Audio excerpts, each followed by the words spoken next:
Karen, welcome to Washington Times Higher Ground. A lot to cover today and talk about, but you have a book, Irena's Gift, an epic World War II memoir of sisters, secrets, and survival.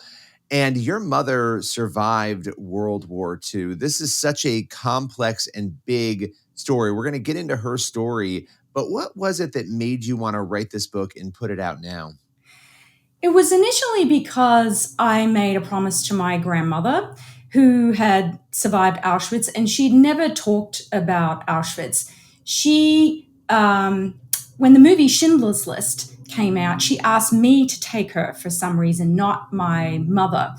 And it was a week or so later, she wanted to have dinner in a restaurant, and she started telling me about Dr. Mengele, who the Auschwitz prisoners called the Angel of Death, and how he would line them up on the assembly plots at Auschwitz and inspect the women next to her with his white gloves and whip, and then he would pull them out of line and send them off to the gas chambers. And I convinced her a few years later to let me interview her. And she'd never, to this day, she had never told anyone else about and anyone else in the family about Auschwitz. And on the last day, she told me that she worried what would happen to her would happen again. And she asked me if I thought someone would want to know her story. And that is when I promised her I would tell it. And here you are, telling this story. And again, we're going to get into those details. But when you look at the backdrop of what has been happening, this is not a new issue, but you go back to October 7th, obviously last year, the horrific attack on Israel, everything that has come after that. What goes through your heart and your mind, especially in light of the fact that you are here telling these stories and making sure people understand what happened then so that what your grandmother feared truly doesn't happen again? What goes through your mind and your heart? My heart breaks for the children, especially the innocent children that are suffering on both sides of this conflict. Because to write Irena's Gift, I had to study the effects of war and horrible trauma on people like my mother. And I think, honestly, that is key to de-escalating hate and violence anywhere in the world, is if we see all innocent people who are suffering in this conflict as someone's daughter, someone's son, someone's mother, someone's father, and humanizing those people as individuals, people who need our compassion and help, then the leaders who are trying to solve this conflict, if they think of them as those people as their own families, they're more likely to come up with solutions to an extremely complex situation.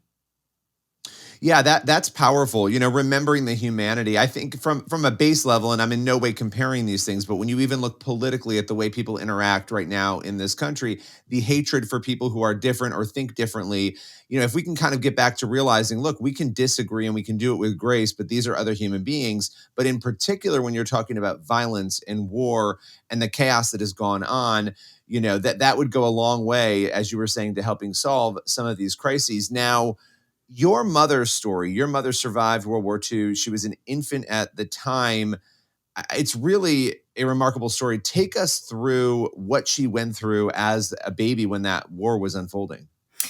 Well, she actually, growing up, she was this really optimistic, happy person who always saw the best in others.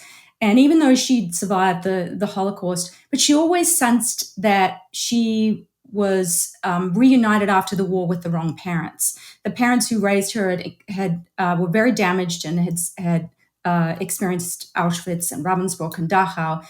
And so when she was 32, she got this letter from a stranger who told her that during World War II, she had been rescued.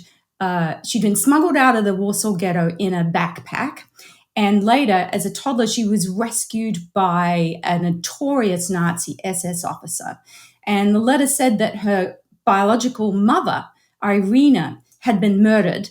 And most shocking, that the parents who raised her were not her biological parents. They were actually her aunt and uncle. And she kept all of this secret from me. And when I was a teenager, I found out that the grandparents I adored weren't my biological grandparents. I mean, how did that affect her? And we'll get into some of the details of hiding in an attic, some of the crazy things that happened before being smuggled out. How did that affect her to find out that these people who she thought, I mean, here she is an adult at this point, getting this earth shattering letter on multiple levels, but to find out that those individuals were not who she thought they were, what did that do to her emotionally? She told me that it was like when she got the letter, it was like a weight lifting off her shoulders because um, her parents had dismissed, as a lot of refugees and war survivors, they basically hide their past behind them, but they could build this wall to move forward. And they had always dismissed her memories and her nightmares she would have of men with guns and jackboots and of hiding in dark rooms. And so getting this letter made her realize that she wasn't crazy, that the memories that she had were real. But she actually, even though she had this really problematic relationship, particularly with the woman she thought was her mother, my grandmother, Alicia. Her parents didn't treat her well. My mother claimed that they beat her, yet my grandparents just adored me. And that's the central question I explore in the book is how could they have risked her life over and over to save her during the war and yet treat her so poorly? So for my mother, it really helped, especially when I took her back to Poland to meet some of the people who had saved her during the war.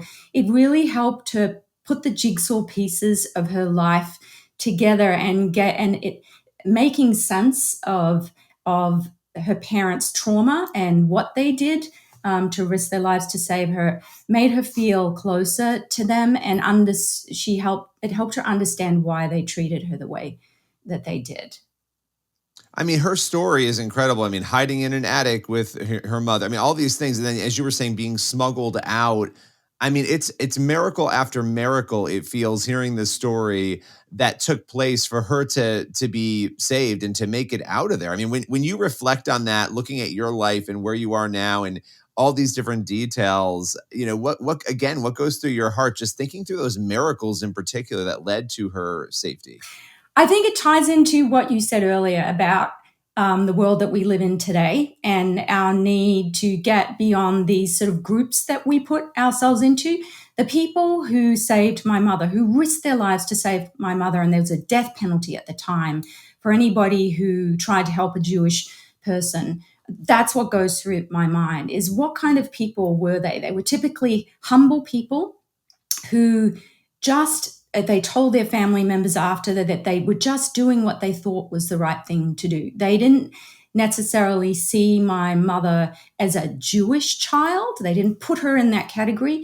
They saw a little girl who was hungry, who was crying for her dead mother, and they had empathy for that child. And that kind of empathy is more of what we need to see today. And it has the power to save people's lives because it saved my mother's life. When you look at the Holocaust, it's one of the most traumatic events, obviously, in human history. And you see two different things going on. What you just described, this unimaginable goodness inside of people, of them really being willing to risk their entire lives, their safety. They could be killed for helping people. You see that goodness, right? Saving people. And on the other side, you obviously see the most evil horrors at the hands of the Nazis and others who did these things that are so unimaginable. And we see those things still happening in other quarters of the world today. Mhm. You have those two things, you juxtapose them, and you think, wow, but that evil, that really stands out to me, particularly in your mother's story, because she ended up forgiving the Nazis and the person who killed her mother. And that level of forgiveness, it takes a lot. Can you talk a little bit about that part of her journey? I think my mother had a very strong faith. She actually converted to Christianity when she was about 15. And I think that was connected to this family that she came to know when she was at school, who really showed her physical love for the first time. And through her faith journey, she realized that forgiveness was a choice for people who've suffered horrible trauma. It's not easy for them to give, but she was a very angry person because of what she had been through, but also this fractious relationship she had with her parents. And I think her, their personalities may have been different before the war as well. And my mother's just kind nature won at the end of the day, and she was able to use her optimism and this sort of attitude of forgiveness to realize that she couldn't move forward and she couldn't bless other people and she couldn't be kind to other people unless she sort of showed some element of forgiveness towards the perpetrators who had stolen her mother from her and had just blasted their way through her childhood. Yeah, I mean, again, these miracles of her survival, and you think about that evil that could have very easily claimed her life, and here you are talking about this, sharing this story, talking about Irena's gift, your book here. Your own life is in many ways owed, obviously, to the people who were willing to risk it all to save her. And I would imagine that's something you often reflect on as you think about this story and as you share this story. How has that changed you? That level of goodness in those people, how has it changed the way you live your life? I think one of the things I like to do most is talk to children, students in schools, because they're really smart. And one of the things I explore in Irena's gift is the complexity of human behavior. So there were very, very few people who went beyond that indifference and showed kindness and empathy towards people like my mother. But there's the person we often discuss is the Nazi SS officer in the book. And students ask me, do you think he was good or do you think he was evil? And I think, as in anything in life, binaries, history is complicated. Human behavior is complicated. We like to think of life in very black and white terms, but it's not black and white. And so some of the most rewarding discussions I have with those students, they have a discussion. Well, he did some really evil things. He murdered people. He tortured women. But I wouldn't be sitting here talking to you today if he hadn't have rescued my mother. So it encourages us to dive deep and look at be curious about the world that we live in today and ask ourselves and others really complicated questions of each other. And that's how we're going to come closer together, is when we appreciate the complexity of people's experiences and the complexity of who we are. Yeah, no, that's really interesting. And I'll tell you, having interviewed a number of Holocaust survivors over the years, it's very common, or at least it has been in the interviews I've done, to hear a story about an SS officer who, I mean, there was one survivor who told me that officer would go off every day on his motorcycle and leave. And he was helping this particular child, helping them, similar story, helping him survive. And this kid would wonder, where is he going? What is he doing as an officer during the day? But yeah, here he is helping me. And it was such an interesting dynamic to hear that there were people, again, I think probably a lot more people than we realized, maybe in that position of doing these horrific things or playing along with the Nazis, and yet doing these things on the side where they're helping people survive. So that is fascinating to me to hear those stories. When you look at this book, Irena's Gift, and you think about the hope and legacy you want for this book, in terms of other people, when they read it, the impact you're hoping, what do you want to see people think and feel after they're done with the book? I want people to be inspired by the heroes, because we need more of those people in the world today. People to be humble and vulnerable and open to other people. So there's actually the educational organization I work with, Facing History. Their motto is people make choices and choices make history. And I think particularly in the world that we're living today, we have a choice. We can choose to continue to stick to our groups and stay in our bubbles, or we can reach out to people who might think differently from us and listen respectfully to each other's stories and learn more about each other. And if we don't, I guess there's a warning in the book too, because I document what happened in the 1930s and the parallels that we're seeing today. We need to come together instead of pushing each other further apart. And that's what I would love people to be inspired by. Absolutely. That's incredible. And, to hear some of the same rhetoric being used against Jewish people today around the world. I mean, we're seeing some of this again, and it happens in other quarters too. But to see that, it's almost unimaginable that you would think, have we not learned our lesson here? And yet here we are watching things happen and statements and signs being held that you could never imagine seeing, even in America, Yeah. in some quarters. So I so appreciate you joining us, telling us this story. The book is Irena's Gift, an epic World War II memoir of sisters, secrets, and survival. Appreciate your time today. Thank you so much, Billy. It was a pleasure.